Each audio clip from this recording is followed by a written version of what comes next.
ഇന്ന് നമുക്ക് നല്ല സ്വാദിഷ്ടമായ പരിപ്പ് വട തയ്യാറാക്കാം. നല്ല സോഫ്റ്റ് ആയിട്ടുള്ള പരിപ്പ് വട. അപ്പോൾ പരിപ്പ് വട തയ്യാറാക്കുന്നതിന് മുമ്പ് വീഡിയോയ്ക്ക് ഒരു ലൈക്ക് തരാൻ മറക്കല്ലേ.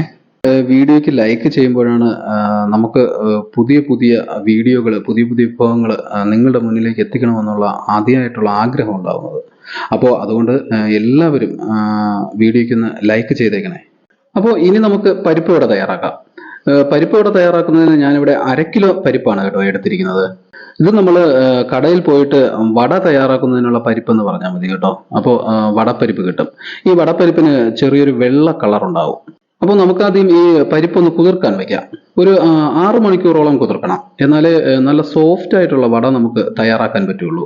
ഇതിപ്പോൾ ഞാൻ 6 മണിക്കൂർ കുതിർത്തതിന് ശേഷം കഴുകി വൃത്തിയാക്കി എടുത്ത പരിപ്പാണ് കേട്ടോ. പരിപ്പ് നമ്മൾ വിരൽ കൊണ്ട് പിതുക്കി നോക്കുമ്പോൾ പെട്ടെന്ന് മുറിഞ്ഞു വരും. കണ്ടോ, ഇതുപോലെ. ഇത് നല്ല കുതിർന്നു വന്നിട്ടുണ്ട്. ഇനി നമുക്കിതിൽ നിന്നും കുറച്ച് പരിപ്പ് കോരി മാറ്റി വെക്കാം. ഈ മാറ്റി വെക്കുന്ന പരിപ്പ് നമുക്ക് മുഴുവനോടെ ചേർക്കാനുള്ളതാണ് കേട്ടോ. ഈ ബാക്കിയുള്ള പരിപ്പ് നമുക്ക് അരച്ചെടുക്കണം. അപ്പോൾ അതിനായിട്ട് മിക്സിയുടെ ഒരു ജാർ എടുക്കാം. ജാറിലേക്ക് ഈ പരിപ്പ് ഇട്ട് കൊടുക്കാം. 2-3 തവണയായിട്ട് അരച്ചെടുത്താൽ മതി കേട്ടോ. ഒരുമിച്ചിട്ട് അരയ്ക്കണമെന്നില്ല. കാരണം നമ്മൾ വെള്ളം ചേർത്തല്ല ഈ പരിപ്പ് അരയ്ക്കുന്നത്. അതുകൊണ്ട് 2-3 തവണയായിട്ട് അരച്ചെടുത്താൽ മതി. കണ്ടോ, ഇത് ഞാൻ അരച്ചെടുത്തതാണ്. ഈ പരുവത്തിനാണ് അരഞ്ഞു കിട്ടേണ്ടത്. ഇതിൽ ഒരു തുള്ളി വെള്ളം പോലും ചേർത്തിട്ടില്ല കേട്ടോ. നല്ല കട്ടിക്ക് തന്നെ അരഞ്ഞു കിട്ടിയിട്ടുണ്ട്. ഇനി നമുക്കിതിലേക്ക് ഒരു 5 പച്ചമുളക് ചെറുതായി അരിഞ്ഞത് ചേർത്ത് കൊടുക്കുക. അടുത്തതായി ചേർക്കേണ്ടത് ഇഞ്ചിയാണ് കേട്ടോ. ഒരു ചെറിയ കഷ്ണം ഇഞ്ചി ചെറുതായി അരിഞ്ഞത് ചേർത്ത് കൊടുക്കുക. ഇനി നമുക്കൊരു മീഡിയം സൈസ് സവാള ചെറുതായി അരിഞ്ഞത് ചേർത്ത് കൊടുക്കുക. അടുത്തതായിട്ട് നമുക്കിതിലേക്ക് 1 ടേബിൾ സ്പൂൺ ഉപ്പ് ചേർത്ത് കൊടുക്കുക. ഇനി ഇതിലേക്ക് 2 തണ്ട് കറിവേപ്പില ഇറുത്ത് ചേർത്ത് കൊടുക്കുക. ഇനി നമുക്കിതിലേക്ക് നേരത്തെ കോരി മാറ്റി വെച്ച പരിപ്പ് ചേർത്ത് കൊടുക്കുക. അരയ്ക്കാത്ത മുഴുവൻ പരിപ്പ് ചേർത്ത് കൊടുക്കുക. ഇനി നമുക്കിതെല്ലാം കൂടി ഒന്ന് കുഴച്ചെടുക്കാം. നല്ലവണ്ണം കുഴച്ച് യോജിപ്പിച്ചെടുക്കാം. ഇത് കുഴയ്ക്കുന്ന സമയത്ത് നമുക്ക് ഉപ്പുണ്ടോ എന്ന് നോക്കാം കേട്ടോ. ഉപ്പ് കുറവാണെങ്കിൽ നമ്മൾ ആവശ്യത്തിനുള്ളത് വീണ്ടും ചേർത്ത് കൊടുക്കാം. ഇതിലിപ്പോ ഞാൻ നേരത്തെ ചേർത്ത ഉപ്പ് തന്നെ കറക്റ്റ് ആണ് കേട്ടോ. അതുകൊണ്ട് നമുക്ക് വേറെ ഉപ്പ് ചേർക്കേണ്ടതില്ല. അപ്പോൾ നമ്മളിതെല്ലാം നല്ലപോലെ കുഴച്ച് എടുത്തിട്ടുണ്ട്. ഇനി നമുക്കിത് വടയാക്കണം. അതിനായിട്ട് ഒരു ഇരുമ്പ് ചട്ടിയിൽ എണ്ണ തിളയ്ക്കാൻ വെക്കാം. തീ ഹൈ ഫ്ലെയിമിൽ വെച്ച് എണ്ണ തിളപ്പിച്ചെടുക്കാം കേട്ടോ. ഇതിപ്പോ എണ്ണ തിളച്ചിട്ടുണ്ട്. ഇനി നമുക്ക് തീ മീഡിയം ഫ്ലെയിമിലേക്ക് മാറ്റാം. എന്നിട്ട് നമ്മൾ അരച്ചു വെച്ചിരിക്കുന്ന പരിപ്പ് ചെറിയ ഉരുളയാക്കി എടുത്തിട്ട് ഇതുപോലെ ഉള്ളം കയ്യിൽ വെച്ച് ഒന്ന് അമർത്തി കൊടുത്തിട്ട് തിളച്ച എണ്ണയിലേക്ക് ഇട്ട് കൊടുക്കാം.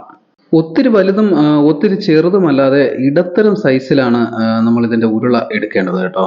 ഈ ഉരുള നമ്മൾ ഉള്ളം കയ്യിൽ വെച്ച് അമർത്തുമ്പോൾ വടയുടെ നടുക്ക് ഭാഗം കട്ടിക്കും, സൈഡ് ഭാഗം എല്ലാം കട്ടി കുറഞ്ഞും കിട്ടും കേട്ടോ. ഈ ഉരുളകൾ എണ്ണയിലിട്ട് കഴിഞ്ഞാൽ തീ ലോ ഫ്ലെയിമിലേക്ക് മാറ്റണം. തീ കൂടിപ്പോയാൽ വടയുടെ പുറം ഭാഗം വെന്ത് കിട്ടുമെങ്കിലും അകം ഭാഗം വേകില്ല. അതുകൊണ്ട് തീ ലോ ഫ്ലെയിമിലേക്ക് മാറ്റിയിട്ട് ഒരു 15 മിനിറ്റ് കൊണ്ട് നമുക്കിത് വറുത്തെടുക്കാൻ പറ്റും. കോക്കനട്ട് ഓയിലോ സൺഫ്ലവർ ഓയിലോ എന്തെണ്ണയാണോ നമ്മളെ കയ്യിലുള്ളത് അത് നമുക്ക് ഉപയോഗിക്കാം. നമ്മളെ കയ്യിലുള്ള എണ്ണ നമുക്ക് ഉപയോഗിക്കാം. ഞാൻ ഈ ഉരുളകളെല്ലാം ഇട്ടതിന് ശേഷം തീ ലോ ഫ്ലെയിമിലേക്ക് മാറ്റി കേട്ടോ. ഇടയ്ക്കിടയ്ക്ക് നമ്മുടെ വട തിരിച്ചും മറിച്ചും ഒക്കെ ഇട്ട് നല്ല പോലെ വറുത്തെടുക്കാം കേട്ടോ. ഇതിപ്പോൾ നമ്മൾ മറിച്ചിട്ട് കൊടുത്തില്ലെങ്കിൽ ഒരു സൈഡ് മാത്രം വെന്ത് ചിലപ്പോൾ കരിഞ്ഞു പോകാനും സാധ്യതയുണ്ട്. അപ്പോൾ അതുകൊണ്ട് നമുക്ക് മറിച്ചും തിരിച്ചും തന്നെ ഇട്ട് കൊടുത്ത് മുരിച്ചെടുക്കണം. ഇതിപ്പോ ലോ ഫ്ലെയിമിൽ 15 മിനിറ്റ് ആയിട്ടുണ്ട്. കണ്ടോ, വട നല്ല പോലെ മുരിഞ്ഞു വന്നു. ഇനി നമുക്കിത് എണ്ണയിൽ നിന്ന് കോരാം കേട്ടോ. അപ്പോൾ ബാക്കി മാവും നമുക്ക് ഇതുപോലെ തന്നെ വറുത്തെടുക്കാം കേട്ടോ. അങ്ങനെ നമ്മുടെ പരിപ്പ് വട റെഡി ആയിട്ടുണ്ട്. കണ്ടോ, എന്ത് സൂപ്പറായി വന്നിട്ടുണ്ട് അല്ലേ. അകമൊക്കെ വെന്ത് നല്ല സോഫ്റ്റായി വന്നിട്ടുണ്ട് കേട്ടോ.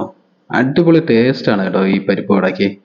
നമുക്ക് 4 മണിക്ക് ചായയോടൊപ്പം കടിക്കാൻ പറ്റിയ സ്വാദിഷ്ടമായ പലഹാരമാണ് പരിപ്പ് വട. കുറച്ച് രസം കൂടി നമ്മൾ തയ്യാറാക്കുകയാണെങ്കിൽ നമുക്കിത് രസവടയുമാക്കാൻ പറ്റും. അപ്പോൾ നമ്മുടെ പരിപ്പ് വട എല്ലാവർക്കും ഇഷ്ടപ്പെട്ടെന്ന് കരുതുന്നു. വീഡിയോയ്ക്ക് ഒരു ലൈക്ക് തരാൻ മറക്കല്ലേ. നിങ്ങളുടെ അഭിപ്രായങ്ങൾ കമന്റ് ചെയ്യുവാനും ചാനൽ ഇതുവരെയും സബ്സ്ക്രൈബ് ചെയ്യാത്തവരാണെങ്കിൽ ഒന്ന് സബ്സ്ക്രൈബ് ചെയ്യുവാനും മറന്നേക്കല്ലേ. ആ ബെല്ലൈക്കൺ കൂടി പ്രസ് ചെയ്താൽ ഞാനിടുന്ന പുതിയ വീഡിയോകൾ നിങ്ങൾക്ക് നോട്ടിഫിക്കേഷനായി ലഭിക്കും. അപ്പോൾ എൻ്റെ എല്ലാ കൂട്ടുകാർക്കും എല്ലാവിധ ഐശ്വര്യങ്ങളും ഉണ്ടാകട്ടെ എന്ന് ഞാൻ ആശംസിക്കുന്നു. വീണ്ടും നമുക്ക് അടുത്ത വീഡിയോയുമായി കാണാം. ഓക്കെ.